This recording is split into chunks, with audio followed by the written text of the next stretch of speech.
تقسیم ہند 1947 کے سلسلے میں یہ انٹرویو جناب معراج شاہد صاحب کا کیا گیا، جن کی تقسیم کے وقت عمر 13 برس تھی۔ جناب معراج شاہد صاحب نے تقسیم کا وقت ٹیمپل روڈ لاہور میں رہتے ہوئے دیکھا۔ آئیے ان کی کہانی انہی کی زبانی سنتے ہیں۔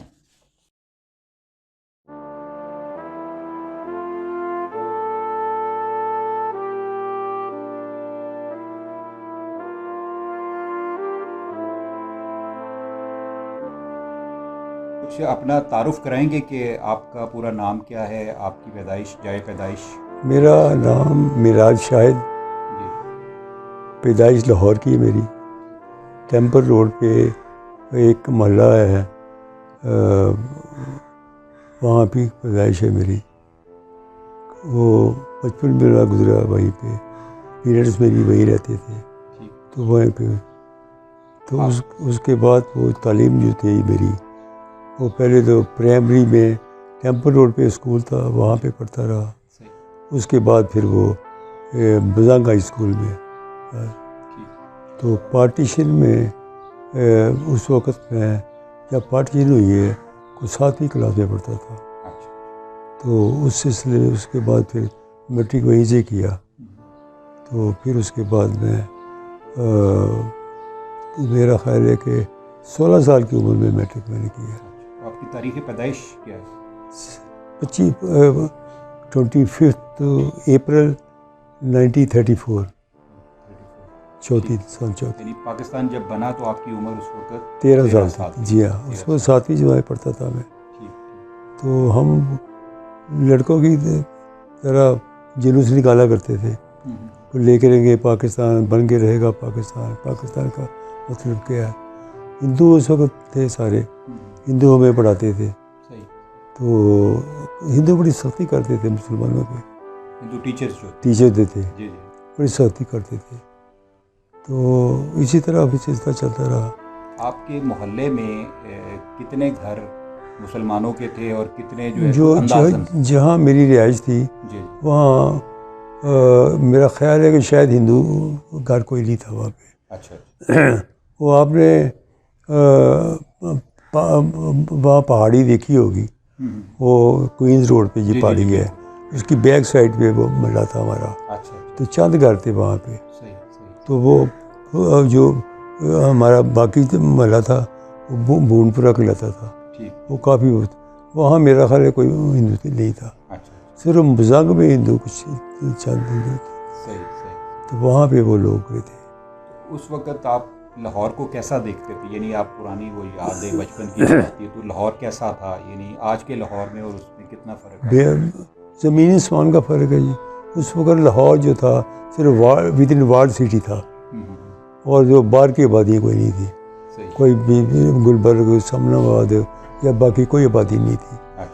تو زنگ چنگی سی جہاں پہ عابد مارکیٹ ہے، وہاں سے لے کے تو سب کھیت سارے کھیت سے پکی ٹھٹی، آپ نے نام سنا ہوگا، پکی ٹھٹی تک کھیت سے۔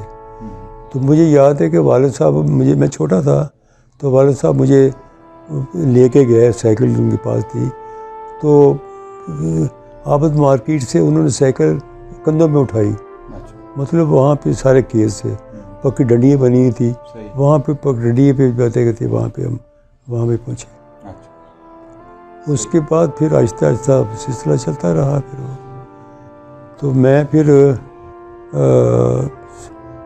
میٹرک 1950 میں کی، 50 میں، اس وقت پاکستان بن گیا ہوا تھا۔ تو اس کے بعد میں 16 سال کی عمر تھی جب میں نے میٹرک کیا۔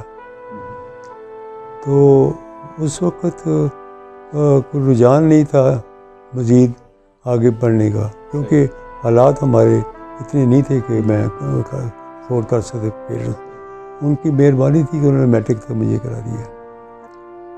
تو میں پھر وہ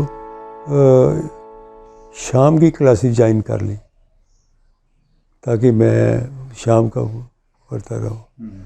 اس کے بعد پھر جب میری عمر 18 سال ہوئی تو پھر ایک دوست کی وساطت سے بلڈنگ روڈ ڈپارٹمنٹ میں مجھے سروس مل گئی، تو وہاں پہ میں سروس کرتا رہا۔ 10 سال پھر وہاں سروس کی میں نے. اس کے بعد سن 65 کی جنگ سے پہلے ستمبر اپنا وہ 8ویں مہینے کون سا اگست کا, اس وقت میں نے ریزائن کر دیا. میرا خیال تھا کہ میں بزنس کروں. سمن آباد میں پہلے وہاں ریاستی ٹیمپل روڈ پہ, پھر میں نے سمن آباد میں گھر بنا لیا. اس وقت سمن آباد نہیں بنا تھا جب میں وہاں پہ. سمن آباد میں پچھلی طرف سمن آباد کے کوارٹر تھے, ان کی پچھلی طرف میں نے زمین لی, 15 مرلے جگہ لی میں نے, 3000 روپے کی, 200 روپے مرلہ. وہاں میں نے گھر بنایا. تو گھر وہاں پہ اس کالونی کا نام کوئی نہیں تھا, 2-4 گھر تھے, میں نے سب کو اکٹھا کیا. تو میں نے کہا یار کالونی کا نام کو رکھے. تو پھر کوئی کچھ کہنے لگا, کچھ. میں نے کہا ہم سب مسلمان ہیں. کہتے ٹھیک ہے. تو میں نے کہا اس کا نام مسلم کالونی ہوگا. اس کا نام اب تک مسلم کالونی ہے, اور اتنی آبادی اس کی ہو گئی ہے کہ میں سوچ نہیں سکتا تھا اس وقت سے. اس وقت چند گھر تھے صرف, اس کی وجہ سے سارا. تو جب یہ آپ کا تقسیم کا وقت تھا 1947, تو آپ قائد اعظم کے بارے میں اس وقت جانتے ہوں گے, سنتے ہوں گے؟ جی ہاں, میں نے ان کی جب پہلی تقریر تھی اس میں وہ وہاں کون سی گراؤنڈ تھی پتہ یاد نہیں مجھے, منٹو پارک میں, یہ چپرجی کے پاس چپرجی کی گراؤنڈ تھی, وہاں قائد اعظم کی تقریر میں نے سنی. بچے چھوٹے تھا میں, تو وہ قائد اعظم تقریر کر رہے تھے. تو قائد اعظم نے اینک لگائی ہوتی تھی نا, تو اس کے بعد انہوں نے وہ فیتے باندھے ہوتے, تو وہ جوش میں آ کے ایسا کیا تو اینک گر گئی. تو میں نے شور مچا دیا, او قائد اعظم کی اینک گر گئی. مجھے ساتھ والا کہہ رہا ہے کہ جی گری نہیں ہے, وہ لٹک رہی ہے. بچپن تھا نا اس وقت. تو قائد اعظم کی تقریر وہاں پہ میں نے سنی تھی, اور بڑا مزہ آیا اس تقریر کا, بڑا جوش دیا. یہ کوئی اندازاً کون سا دور تھا, یعنی 40s کے بعد کا یا 47 کے پاس کا دور؟ 47 کے بعد کے دور میں تھا میرا خیال ہے, 1.5 سال کے بعد. پہلے کی بات نہیں, تقسیم سے پہلے کیا؟ نہیں, تقسیم کے بعد کی بات کی آج. قائد اعظم نے وہاں پہ اس گراؤنڈ میں جو تقریر کی تھی, بات بھی کی تھی. منٹو پارک میں تو انہوں نے پہلے کی تھی نا, پہلے پاکستان بننے سے پہلے کی تھی, تو اس کی وجہ سے سارا. تو اس میں آپ مجھے یہ بتائیں کہ جو آپ کے محلے کے پاس ہندو بھی رہتے تھے, جیسے آپ نے ذکر, ہمارے محلے میں ہندو نہیں تھے. آپ کے محلے میں نہیں, لیکن پاس جو رہتے تھے مسلمان جو تھے وہ گروی رکھتے تھے اپنی چیزیں, تو وہ ان کا ذرا بتائیں کہ وہ کیا. پہاڑی کی جو پہاڑی آپ نے دیکھی ہے نا, اس کے کوئنز روڈ کی طرف جو وہاں پہ ہندوؤں کے بنگلے تھے. وہاں پہ ہر روز شور مچا رہتا تھا, آگے آگے آگے آگے آگے. ہم پھر الرٹ ہو جاتے تھے سارے. تو وہاں مسجد تھی, بھائی میں پڑھتا تھا مسجد میں. تو وہاں ہندو تھے, اس کوئنز روڈ میں ہندو رہتے تھے. اس کے بعد وہ شفٹ کر کے چلے گئے. تو وہاں پہ ایک آئی جی پریزن تھا, ان کے 2 بیٹے وہ مسجد میں پڑھتے تھے ہمارے ساتھ. ان سے ساتھ تعلیم, مسجد پاس ہی تھی ہمارے محلے کی, تو وہاں پہ ہم تعلیم حاصل کرتے تھے. تو آپ کے جو پرنسپل یا ہیڈ ماسٹر جو تھے اسکول کے, جی وہ مسلمان تھے یا پہلے پارٹی سے جو ہندو تھے, میجورٹی ہندو ہوئی تھی, تو مینورٹی میں تھے مسلمان. تو ہمارا جو ہیڈ ماسٹر تھا وہ بھی ہندو تھا. سیکنڈ ماسٹر جو تھا وہ مسلمان تھا. تو باقی 2-3 مسلمان تھے. اور ان کا رویہ آپس میں کیسا تھا, مسلمانوں کا اور ہندوؤں کا, جو آپ کی یادداشت کے مطابق ہو کہ وہ کیسے رہتے ہوتے تھے؟ یہ اس کے متعلق تو کچھ نہیں پتہ, کیونکہ ان کے آپس میں اختلافات ہوتے بھی رہتے ہیں. یا ہمیں تو اسٹوڈنٹ تھے, ہم تو اپنے, میں ویسے وہاں پہ مانیٹر تھا کلاس میں, اور میں اسٹوڈنٹ کی حاضری بھی لگایا کرتا تھا. تو ماسٹر صاحبان جو ہے نا, وہ پرچے جب ہوتے تھے اردو کے فارسی کے, وہ مجھے چیک کرنے کے لیے دے دیتے تھے. میں مارکنگ کرتا تھا تو کئی لڑکوں کو پتہ چل جاتا تھا، وہ میرے گھر پہنچ جاتے تھے کہ وہ بارہ ان کا نمبر بنانے پڑتے تھے. تو بڑا اچھا وقت گزرا ہے وہاں پہ. اللہ تعالیٰ میرے کی رحمت کرے. سب بیچارے مسلمان تھے. اس وقت وہ ایک شاعر تھے احسان دانش صاحب، اس کا نام سنا ہو. تو اس کا بیٹا ہی میرے ساتھ پڑھتا تھا. تو اس کے گھر ہم چلے جایا کرتے تھے. احسان دانش سے ڈیلی ملاقات ہوتی تھی ہماری. وہ بڑا پیارا انسان تھا، شاعر تھا بڑا اس وقت ٹاپ کا. تو مزنگ میں گھر تھا ان کا، تو وہاں بیٹھ کے ہم گپ شپ کرتے تھے، سارا کرتے تھے. اس طرح پھر وقت گزرتا رہا ہمارا. آپ کو فرق کتنا محسوس ہوتا ہے کہ 47 سے پہلے کا پاکستان اور اس کے بعد بننے کے بعد، یعنی کوئی فرق محسوس ہوا کہ پہلے ہمارے بیچ میں ہندو ہوتے تھے اب مسلمان ہیں، تو اس میں کتنا فرق آپ کو محسوس ہوا؟ اب مسئلہ یہ ہے کہ جو ہمارے مسلمان لوگ ہیں نا، یہ بھی میرا خیال ہے ہندو سے ہی بدتر لوگ ہیں. یہ ہمارے خاص طور پہ جو ہمارے سربراہ مملکت ہیں، انہوں نے ملک کو لوٹ لیا، لوٹ کے کھا گئے سارا. کرپشن اتنی ہوئی ہے کہ انتہا ہو گئی ہے. کیا نواز شریف، حالانکہ میں نواز شریف کا فیوریٹ ہوں. نواز شریف میں ہمیشہ میں نے ووٹ نواز شریف کو دیا ہے. اس کے بعد زرداری لے لے. زرداری کی بیگم آئی، اس نے لوٹ مار مچائی. زرداری نے لوٹ مار مچائی. اب یہ جو آئے ہیں یہ کام کر رہے ہیں، یہ بھی انتہائی لوٹ مار کر رہے ہیں. میں جو بات کر رہا ہوں کہ فوری طور پہ پاکستان بننے کے فوراً بعد جو حالات تھے، یعنی کہ مطلب ایک ہوتا ہے آپ کے ہمسائے میں کچھ ہندو رہ رہے ہوں، پھر پتہ چلے کہ جی وہ تو چلے گئے ہیں، تو اس کا کوئی فرق آپ کی لائف کے اوپر؟ ہاں، جو نیبرہڈ میں کافی فرق پڑ گیا ہے. کافی لوگ آپس میں عزت کرتے ہیں، سارے رشتے وغیرہ کرتے ہیں، سارے اچھا خاصا ہو گیا.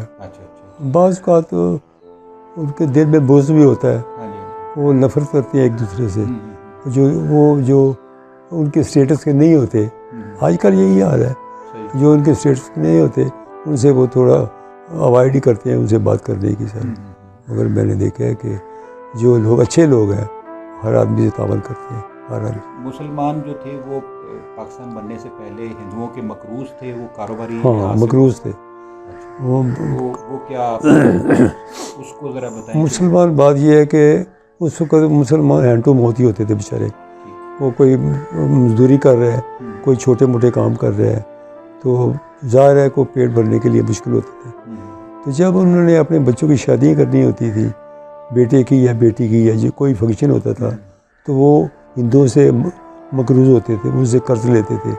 اپنے جو زیور تھے ہوتے تھے انہیں شادی کے، اپنے بیاہ شادیوں کے، وہ ان کو گروی رکھتے تھے اور پھر ان پہ سود دیتے تھے، جیسے پٹھان کرتے ہیں. پٹھان کا بھی یہی حال ہے، آج کل بھی یہی پٹھان کرتے ہیں. تو ہندو زیادہ اس معاملے میں انوالو تھے، ہندو زیادہ کرتے تھے. اور وہ جو میں نے آپ کا واقعہ سنا ہے وہ سارا زیور چیز، لیکن کیا واقعہ کیا ہوا تھا؟ وہ واقعہ یہ ہوا تھا کہ میں نے عرض کیا میں کبڈی کا شوقین تھا. تو میں 5ویں جماعت میں پڑھتا تھا، تو ہندو بھی ہمارے ساتھ پڑھتے تھے وہیں کے مزنگ کے. تو میری ٹانگ ٹوٹ گئی، کبڈی کی ٹانگ. تو مجھے ایسے آواز آئی جیسے کچھ سائیکل ٹیوب پھٹتی ہے. تو میں ادھر ادھر دیکھ رہا ہوں تو میں نیچے گر گیا. تو وہ لڑکوں نے مجھے اٹھا کے، تو تھوڑی دور میرا خیال ہے کہ 1 کلومیٹر کے قریب اس کا لڑکے کا گھر تھا، وہ اپنے گھر لے آیا. اس کا باپ جو ہے نا وہ یہی کام کرتا تھا. دوسرا وہ لوگوں کے زیور رکھ کے اس کو قرض دیتا تھا، اجازت کرتا تھا. تو وہ اس نے ہندو تھا. اس نے مجھے اس کے سارا سامان رکھا ہوا تھا، اس نے میری مرہم پٹی کی، سارا کچھ کیا. تو اس کا یہ تھا کہ وہ واک کے لیے جاتا تھا، کبھی لارنس چلا جا، کبھی دریا پہ چلا جاتا تھا. تو وہ گھر میرا راستے میں پڑتا تھا، جب لارنس جاتا تھا دوسرے تیسرے، وہ آ کے میری مرہم پٹی کر دیتا تھا. ہم بڑے مشکور تھے اس کے، کیونکہ وہ اس کو کئی دفعہ پوچھا کہ پیسے بتائے، نہیں پیسے نہیں دیتا تھا. ہم بڑے مشکور تھے اس کے. آہستہ آہستہ اس کا بزنس چلتا رہا. پارٹیشن کے بعد اس نے اپنے بچے تو ظاہر بھیج دیے، مگر خود وہاں پہ رہنے لگا. لوگوں کو اس پہ اتنا اعتماد ہو گیا کہ لوگ زیور اس کو دیتے تھے، اپنی بیاہ شادی کے لیے پیسے لیتے تھے. پھر اچھا ان میں نے ہندوؤں میں دیکھا ہے کہ جو چھاپڑی فروش ہوتا ہے نا، وہ صرف ہندوؤں کی دکانوں کے آگے بیٹھے گا، ادھر ادھر نہیں بیٹھے گا مسلمان. وہاں بیٹھتا تھا، وہاں اس کی گاہکی اتنی ہوتی تھی کہ وہ سارا بیٹھ جاتا. تو وہ آدمی اس نے ایک گھوڑا ٹانگا بنایا ہوا تھا، اس کے ڈیلی جاتا تھا، کبھی دریا میں چلا گیا، کبھی مسلمان اس کا کوچوان تھا، تو وہ اس کو ساتھ لے جاتا تھا. ایک دن وہ مجھے کوچوان کو کہنے لگا کہ بھائی بارڈر پہ چلتے ہیں. انہوں نے کہا ٹھیک ہے. وہ بارڈر پہ پہنچ گیا. وہ بارڈر پہ بالکل جب بارڈر شروع ہوتا ہے وہاں اس نے گھوڑا ٹانگا کھڑا کیا، تو اس کی کسی چیز کے اس کا دھیان ڈائیورٹ کرنے کے لیے کہہ دیا کہ وہ فلاں چیز دیکھو یا لاؤ. وہ ادھر گیا، اس نے نیچے سے دودھ نکالا اور بارڈر کراس کر گیا. اس کو کہتا جاؤ، پاکستان کراس کر گیا، اس کو کہتا جاؤ. وہ بیچارہ منہ دیکھتا رہ گیا کہ یہ کیا مسئلہ ہے. وہ رونے لگا. وہ جب واپس آیا گھر تو جہاں وہ ہندو رہتا تھا وہی اس نے اس کو جگہ دی ہوئی تھی. وہاں جب آیا تو لوگوں کو پتہ چلا تو وہ بیچارے کوچوان کے پیچھے پڑ گئے کہ تو نے کیوں وہاں پہ لے گیا. مجھے کیا پتہ ہے، انہوں نے مجھے ڈیلی وہ جاتا تھا وہاں کے لیے، تو مجھے وہاں لے گیا. تو مجھے اس نے کہا فلاں چیز دیکھو. میں ادھر دیکھا، وہ صندوق نکالا اور صندوق میں سب زیور، سارا پیسہ، جو پیسہ تھا لاکھوں کروڑوں پہ اس وقت ہوگا، سب لے کے بھاگ گیا. وہ بیچارہ مسلمان اس کو مارنے لگے. کہتا مجھے کیا کہتے ہو، میں تو بے قصور ہوں، میرا تو کچھ نہیں ہے. تو اس طرح اس نے لوگوں نے اس نے اتنا اعتماد حاصل کر لیا کہ بیاہ شادیوں پہ ان کو بلانے لگے. آپ نہیں کہ ہمارے رشتے دار ہیں یہ، مطلب اس کے وہ بھی مسلمانوں کی طرح وہ طرز زندگی اختیار کر لیا. یعنی اپنے آپ کو اس نے بالکل، ہاں بالکل مسلمان شو کرنے لگا. ظاہر ہے ہندو تھا، دھوکہ بات ہوتی، اس نے دھوکہ دیا. بتائیں کہ جب وہ تقسیم ہوئی تو آپ کے گھر کے پاس کوئی مہاجرین کا کیمپ لگا تھا یا نہیں؟ ہمارے پاس نہیں لگا تھا، یہ والٹن میں لگا. والٹن میں لگا تھا ہمارے گھر کے پاس. آپ نے کوئی ایسا نہیں کہ والٹن سائٹ اس بات میں اس وقت ریڈیو تھا، ریڈیو پہ سنا کرتے تھے جو قافلے آتے ہیں، جو راستے میں ان کی فائرنگ ہوتی ہے، جو بھی ہوتا ہے. اخبار وغیرہ تو کام ہی لیتے تھے ہم. اور میرا خیال پر نمائی وقت یا کون اخبار چلتا تھا. کوستان تھا اس وقت ایک اخبار، اور ایک پتہ نہیں اور کون سا تھا. تو ہم تو خیر لیتے نہیں اخبار، ریڈیو پہ سن لیا کرتے تھے یہ. تو یہاں والٹر میں کافی بڑا کیمپ تھا. تو پھر آہستہ آہستہ لوگوں کو پھر گھر الاٹ ہونے شروع ہو گئے، تو وہاں پھر وہ لوگ شفٹ ہونے شروع ہوئے. آپ کے علاقے کے پاس جو ہندوؤں کے گھر خالی ہوئے تھے وہ پھر اس طرح مسلمانوں کو ادھر سے آنے والوں جی لوٹ، ہاں ان کو الاٹ ہوتی جی. وہاں پہ ہمارے محلے کے پاس ہی پارک لین ایک جگہ تھی، بڑی مشہور جگہ تھی. وہاں کچھ ہندو کے گھر تھے، وہ شفٹ کر کے پھر وہاں پہ وہ لوگوں کو الاٹ ہوئے. جی ہاں ٹھیک ہو گیا. تو اور کوئی آپ تقسیم کے وقت کی کوئی اور آپ یادداشت اپنی ہم سے شیئر کرنا چاہیں، کوئی اچھا واقعہ؟ کوئی وہ میں وہی عرض کی تھی، میں نے آپ کو بتایا تھا کہ جو اے ڈی ایم ہوتا تھا لاہور کا، وہ میں نے یہ پڑھا تھا یہ واقعہ. ایک مسلمان تھا اے ڈی ایم لاہور کا. اے ڈی ایم کس کو کہتے تھے؟ Additional district magistrate. تو اس وقت چونکہ آبادی وارڈ سٹی میں ساری، یا مزنگ کا علاقہ تھا یا ہمارا بڑکر علاقہ تھا یا باقی وارڈ سٹی ساری. تو باہر کا علاقہ تو تھا ہی، شال میں وغیرہ باقی تھے. تو اس کو کہیں سے انفارمیشن ملی کہ وہ جو ہندوؤں کے ٹرک آ رہے ہیں آٹا لے کے، کیونکہ وہ جو کرشن نگر، شام نگر، رام نگر وغیرہ میں وہ آٹا سپلائی کرتے تھے تاکہ یہ بھوکے نہ مرے. اس وقت تو کرفیو ہوتا تھا تو کوئی آ جا نہیں سکتا تھا. تو کسی نے اس کو بتا دیا کہ آٹے میں یہ ایمونیشن بیچتے ہیں، رائفلیں باقی. تو وہ اسی چکر میں رہا کہ کس طرح پکڑا جائے. ان کو کسی نے روٹ بتایا کہ فلاں روٹ پہ جاتے ہیں. وہاں اس نے ان کو اپنی گاڑی بٹھا دی. مسلمان تھا، انہوں نے مسلمان جو اس کے سپاہی ہے جو بھی تھے، تو ان کو پتہ چل کے ہندوؤں کو کہ وہاں پہ وہ پیرا بیٹھے. انہوں نے ڈائیورٹ کیا روٹ اپنا. پھر اس نے اپنے مخبر کے یار وہ تو نہیں آئے، وہ کہنے لگے جی وہ فلاں روٹ پہ آ گئے. انہوں نے پھر اس روٹ پہ خفیہ طور پہ بٹھا دیا اپنے ہاتھ. تو جب ٹرک اس روٹ پہ آئے ہیں تو انہوں نے پکڑ لیے 2 ٹرک.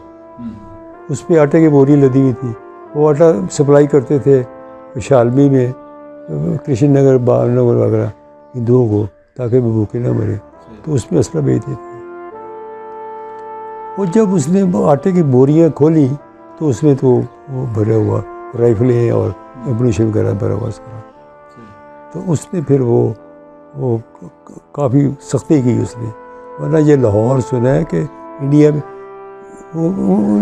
ہندوؤں کی خواہش تھی کہ یہ مسلمانوں کو مائنورٹی میں لایا جائے، کیونکہ مسلمان میجورٹی میں تھے تو انڈیا ہندو مائنورٹی میں تھے.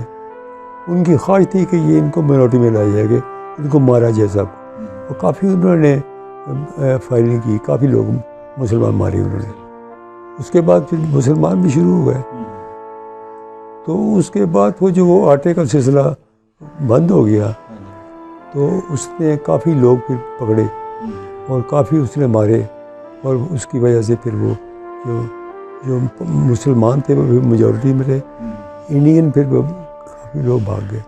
تو خدا کا شکر ہے کہ لاہور پاکستان میں داخل ہو گیا، ورنہ ہمارے. حالانکہ یہ اپنا کیا امرتسر اور وہ دوسرے جو علاقے جو 2-3 گرداسپور، تو وہ خیال تھا کہ وہ پاکستان میں شامل ہو رہے ہیں.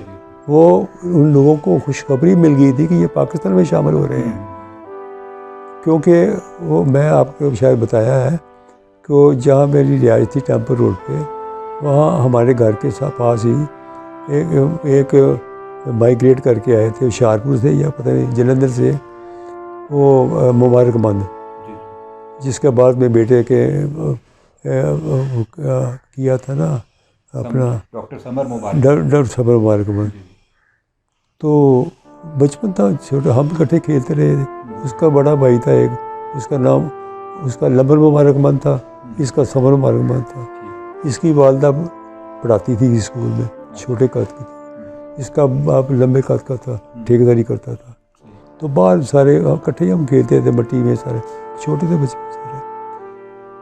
تو اس کے بعد جب